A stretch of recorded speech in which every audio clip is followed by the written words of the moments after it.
ბათუმში საარჩევნო უბნების გახსნა დაიწყო. უბნები მაჟორიტარული ოლქების რიგითობის მიხედვით გაიხსნება. 79 საარჩევნო ოლქის წარმომადგენლები ყველა გახსნილ უბანზე კომისიის წევრთა შემადგენლობას ეცნობიან.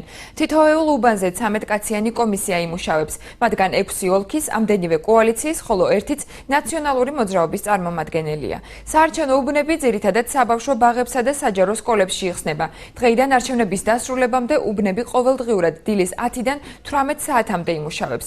დღის განმავლობაში 60-მდე საარჩევნო უბნის გახსნაა დაგეგმილი. პროცესი ხვალ დღის ბოლომდე უნდა დასრულდეს. კანონით გათვალისწინებული კენჭისყრამდე 15 დღე, უпростоრად უბნები იქნება კენჭისყრამდე 15 დღით ადრე, ხოლო ისინი იხსნება კენჭისყრამდე 10 დღით ადრე. ალბათ თუ იმ შემთხვევაში თუ ეს უბნები შეიქმნება, სავარაუდოდ უბნები გაიხსნება სადღაც 5 ივნისისათვის.